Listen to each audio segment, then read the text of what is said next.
Hi friends. దేవుని పిల్లలందరికీ యేసుక్రీస్తు నామములో వందనాలు. మనం ఈ దినము చాలా మంచి విషయం కోసం మాట్లాడుకుందాము. అదేంటంటే దేవుడు చెప్తున్నాడు, మరి శ్రమలు ఎందుకొస్తాయి అనే విషయం కోసం మాట్లాడుకుందాము. అసలు శ్రమలు రావడం వల్ల మరి మనిషి ఏ విధంగా మారుతారు? శ్రమలు దేవుడిని నమ్ముకున్న వారికి వస్తాయా? మరి మిగతా వారికి కూడా వస్తాయా? అనే విషయాల కోసం మాట్లాడుకుందాం. శ్రమలు రావడం వల్ల మంచిదా? రాకపోవడం వల్ల మంచిదా? అనే విషయాలు మాట్లాడుకున్న స్నేహితులారా, మరి మనం కీర్తనల గ్రంథం 34వ వచనం 17వ వచనం ఒకసారి చూద్దాము. ఒకసారి బైబిల్ మీ చేతిలో ఉంటే చదవండి. క్లియర్‌గా అర్థమవుతుంది. నీతిమంతులు మొర్రపెట్టగా యెహోవా ఆలకించును. వారి శ్రమలన్నిట్లో నుండి వారిని విడిపించును. సో, మరి దేవుని పిల్లలారా, మరి మనం జ్ఞాపకం చేసుకోబోయే మరి వాక్యం ఏంటంటే, దేవుడు శ్రమలన్నిట్లో నుంచి దేవుడు తెప్పిస్తానని చెప్తున్నాడండి. శ్రమలు అసలు ఎందుకొస్తాయి? శ్రమల వల్ల మరి మంచి జరుగుతుంది, చెడు జరుగుతుంది అనే విషయాలు జ్ఞాపకం చేసుకుంటే స్నేహితులారా, శ్రమలు రావడం మరి మంచిదేనండి. ఇదేంటండి ఇలా చెప్తున్నారని అనుకోవచ్చు మీరు. శ్రమలో శ్రమలు ఉంటేనే ఒక మనిషి సువర్ణం వల్లే మారతాడండి. కొంతమంది విషయంలో దేవుడు మరి పరీక్షిస్తాడు. మరి వారి విశ్వాసంలో నిలబడుతున్నారా లేదా అనేది దేవుడు పరీక్షిస్తాడండి కొంతమందిని. మరి అలాంటి వారు దేవుడిని ఏమడగాలంటే, ఇదేంటి ఈ శ్రమలు నాకొస్తున్నాయి అని అనుకోకూడదండి. దేవుడు చెప్తున్నాడు, మరి ఆ శ్రమలు తట్టుకునే ధైర్యాన్ని కా నాకివ్వండి ప్రభువా అని అడగాలే తప్ప, నేను దేవుడిని నమ్ముకుని కానించి శ్రమలు ఎక్కువైపోతున్నాయి, కష్టాలు ఎక్కువైపోతున్నాయి, ఇబ్బందులు ఎక్కువైపోతున్నాయి అని మీరు అనుకోకూడదండి. దేవుని నమ్ముకునే పిల్లలందరినీ జ్ఞాపకం చేసుకోండి. ప్రతి ఒక్కరూ శ్రమ రావడం మంచిదేనండి. మరి మనం బైబిల్ గ్రంథంలో మన భక్తులు చూస్తే, మరి యోసేపు గారికి ఎలాంటి శ్రమలొస్తాయండి? ఎంత పెద్ద కష్టాలు, ఎంత పెద్ద ఇబ్బందులు. 13 సంవత్సరాలు బానిసగా అమ్మబడతాడండి. మరి యోసేపుకి అంత పెద్ద శ్రమలు రావడం వల్ల మరి ఎంత మేలు జరిగిందో మనం చూస్తామండి. ఐగుప్తు దేశానికే గొప్ప అధికారి అవుతాడండి ఆ శ్రమలు రావడం వల్ల. అదే శ్రమలు రాకపోయాయనుకో, తన తండ్రి దగ్గర ఉండిపోయేవాడు. ఐగుప్తు దేశానికి మరి అధికారి అయ్యేవాడు కాదండి. మనం ఇంకా చూస్తాము. మరి పౌలు గారిని చూసినట్లయితే తను శ్రమల గుండా వెళ్తూ మరి దేవునికి దగ్గరగా ఉంటూ దేవుని ఆధారపడతారండి దేవుడి మీద. మరి పౌలుని, సీలని జైల్లో వేసేస్తే వారు ఏం చేస్తారండి? మధ్యరాత్రి వేళ మనం ఎవరికైనా చిన్న దెబ్బ తగిలిన, చిన్న ముళ్ళు గుచ్చుకున్న, చిన్న మాటన్నా మరి ఒకరోజు, 2 రోజులు, 3 రోజులు చాలామంది ఇళ్లల్లో తినడం మానేస్తారండి. మరి అలాంటిది అన్ని దెబ్బలు కొట్టి రక్తం కారుతున్న గాయాలతో ఉన్నవారు ఏం చేస్తారండి? మరి ఆ మధ్యరాత్రి వేళ పాటలు పాడతారండి. దేవుని స్తుతిస్తారు. మరి మనలాంటి వారికి అయితే ఆ స్తుతి వస్తదండి? మూలుగులు, బాధ వస్తది గానీ, మరి వారు అన్ని శ్రమలు, అన్ని దెబ్బలు, అన్ని బాధలు పడుతుండగా మరి ఒళ్ళంతా గాయాలతో ఉన్నప్పుడు విపరీతమైన నొప్పులొస్తాయి. అలాంటిది వారు దేవుని స్తుతించడం వల్ల అక్కడ భూకంపం కలిగి మరి అక్కడున్న జైలధికారి మారడానికి అవకాశం వచ్చిందండి. వారు రక్షణ పొందడానికి ఆ విధంగా దేవుడు మరి మార్గం తెరిచాడు. స్నేహితులారా, శ్రమలొచ్చాయని బాధపడకండి. శ్రమలొచ్చాయని ఇబ్బంది పడకండి. కొన్ని శ్రమలు మన మేలుకే వస్తాయి. కొన్ని శ్రమలు మన మేలుకే కాకపోయినా తట్టుకునే జ్ఞానాన్ని దేవుడిమ్మని అడగండి. ఖచ్చితంగా దేవుడిస్తాడండి. ఎందుకంటే దేవుడు ప్రతి ఒక్కరిని చాలామంది అవిశ్వాసంతో ఉంటారండి. దేవుడిని నమ్ముకున్న తర్వాత కూడా అవిశ్వాసంగా ఉంటారు. వారు విశ్వాసంలో బలపడ్డానికి ఆహ్, మరిన్ని శ్రమల గుండా దేవుడు తీసుకెళ్తాడండి. ఇంకా భక్తులు ఎందరో ఉన్నారు. మనం వారందరిని జ్ఞాపకం చేసుకుంటే మరి టైం ఎక్కువైపోద్ది కాబట్టి, దయచేసి ప్రియ సహోదరి, సహోదరుడా, జ్ఞాపకం చేసుకోండి. బైబిల్ గ్రంథాన్ని చదివితే క్లియర్‌గా అర్థమవుతుందండి. మరి శ్రమలు ఎందుకొస్తాయి?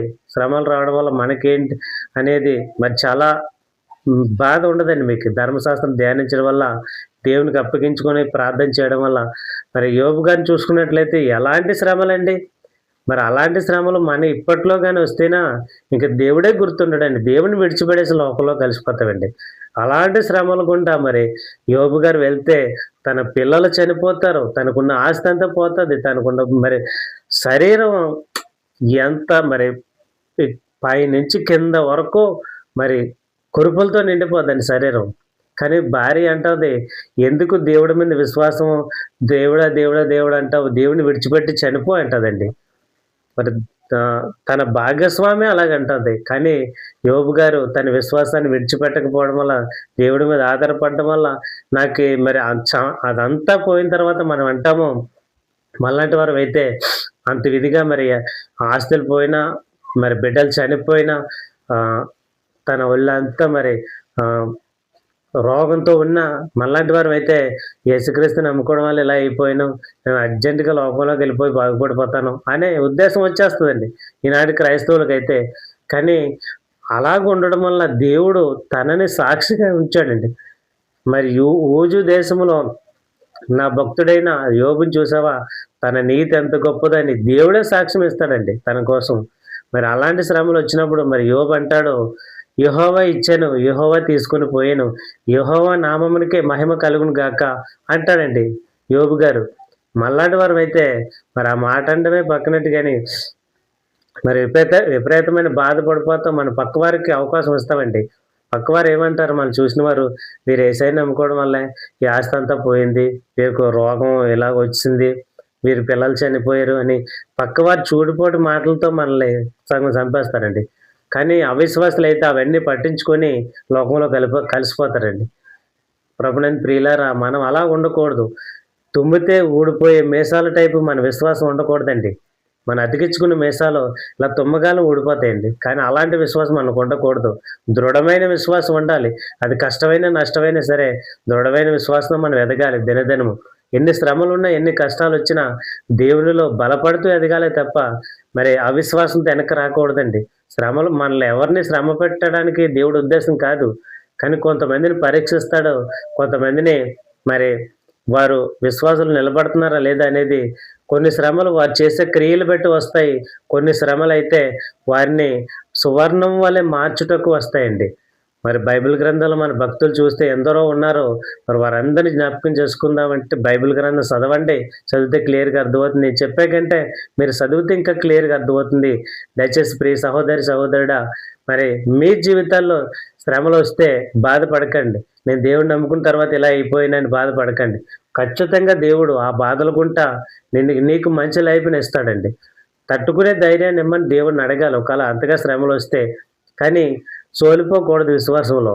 మరి ప్రియ సహోదరి, సహోదరుడా, ఎలాంటి శ్రమలొచ్చినా మీ జీవితంలో మరి బలంగా నిలబడండి. దేవునికి అప్పగించుకోండి. ప్రభువా, నాకొచ్చిన శ్రమలో మరి నాకు మేలుకే ఇచ్చావని చెప్పి దేవుణ్ణి అడగండి. దేవుని మీద ఆధారపడండి. దేవునికి ప్రార్థన చేసుకోండి. ఖచ్చితంగా దేవుడు మీ జీవితాల్లో ఆశీర్వదిస్తాడు. ఈ వీడియో మీ అందరి జీవితాల్లో దేవుడు ఆశీర్వదించి మరి మేలు చేయాలని కోరుకుంటున్నాను.